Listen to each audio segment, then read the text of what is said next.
خاجی یو سوال دی چې یو ماشوم د کافر په کور کې پیدا شي او دغه ماشوم په بچپن کې مړ شي، نو آیا دغه ماشوم به جنت ته ځي او که نه؟ سوال دا دی یو ماشوم پیدا شو د کافر په کور کې، مور او پلار دواړه کافر دي، نو آیا دغه ماشوم په بچپن کې وفات شو، پیدایش نه پس 2 کال عمر کې او 1 کال عمر کې او 3 کال عمر کې دی وفات شو، مور او پلار کافر دي، نو آیا دغه ماشوم جنتی دی کنه جنت ته به ځي او که جهنم ته؟ د دې متعلق فتاوا شامی والا فرمایي چې کوم ماشوم د کافر په کور کې پیدا شي او د دغه ماشوم مور او پلار دواړه کافر وي، نو د دغه ماشوم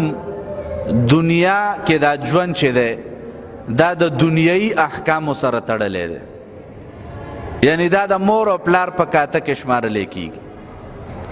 لیکن که دغه ماشوم مړ شو نو د دې د آخرت تعلق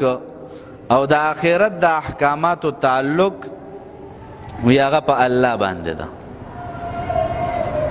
الله ته د دې صحیح علم دی چې الله جل شانه به دغه ماشوم جنت ته بوزي او که جهنم ته به بوزي. بعض علماء جوابونه کړي، لیکن په دغه مسله کې د علماء اختلاف دی. اختلاف د علماء دا چې کومه مسله ما بیان کا، نو اکثر علما دغه فتوا ورکوي چې احتیاط په دې کې دی چې د دغه ماشوم تعلق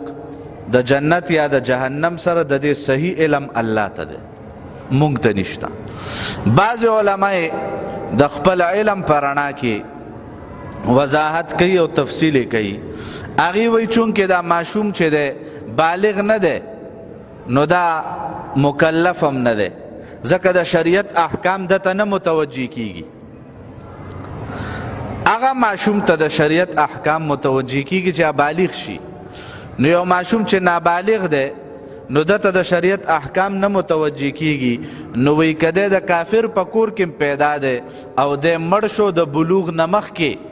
نو وی دغه ماشوم به جنت ته ځي. خو بهرحال صحیح جواب علامه شامی کړی دی، وی دغه ماشوم د جنت او د جهنم صحیح فیصله او صحیح علم هغه الله ته دی، الله جل شانه ته علم دی چې دغه ماشوم به جنت ته داخلي او که جهنم ته. صحیح شوه؟